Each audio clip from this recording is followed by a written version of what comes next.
আজকে ঘটে গেল একটা অবাক কাণ্ড।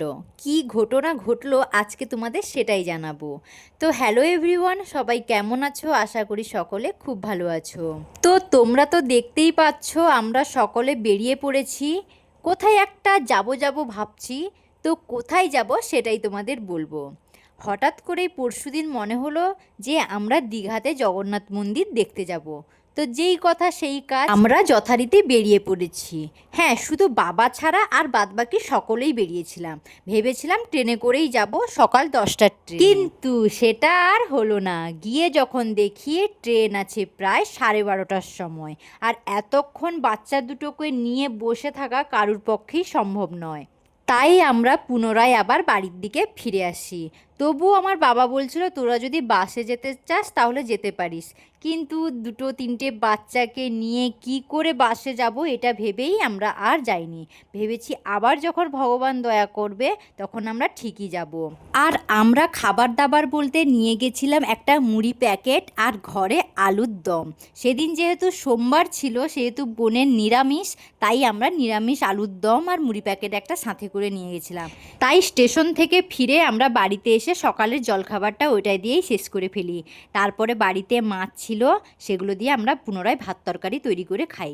তারপরে রান্নার শেষে এই উনুনটাকে তৈরি করার ছিল আমাদের, সেটাই করতে বসেছে আমার মা আর বোন।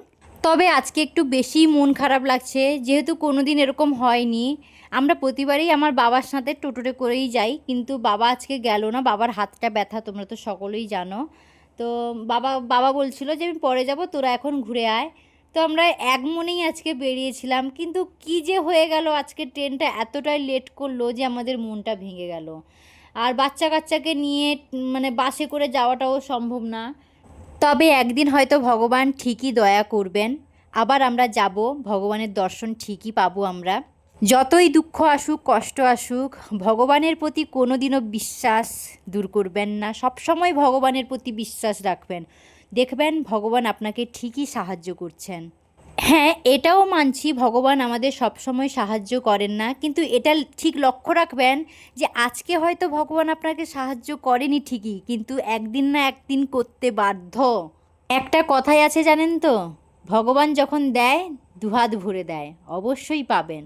একটু ধৈর্য ধরুন, ঠিকই পাবেন। যখন ট্রেন এলো না তখন আমি আমার বাবাকে ফোন করে জানাই যে বাবা, টোটোটা নিয়ে একবার আসবে স্টেশনের কাছে, আমরা সকলে বাড়ি ফিরে যাব। তো সকলেই মোটামুটি যাওয়ার জন্য ঘরের দিকে প্রস্তুতি নিচ্ছি, কিন্তু আমার বোনের মেয়েটা একেবারেই যেতে চাইছিল না। ও তো দীঘা যাওয়ার জন্য একেবারে কান্নাকাটি শুরু করে ফেলেছে। তারপর তাকে সকলে মিলে ভালো করে বোঝালো যে কান্নাকাটি করিস না, আমরা আরেকবার আসবো, তুই চিন্তা করিস না। তো এখন আমার মা আর বোনেরা মিলে চুলিটা তৈরি করছে। তো চুলিটা ফাইনাল লুক আমি কালকে তোমাদের দেখাবো, এখন আর দেখাচ্ছি না। তো সবাই ভালো থাকবেন, সুস্থ থাকবেন, আর আমার ভিডিওগুলো ভালো লাগলে অবশ্যই একটা লাইক, কমেন্ট, শেয়ার করে যাবেন।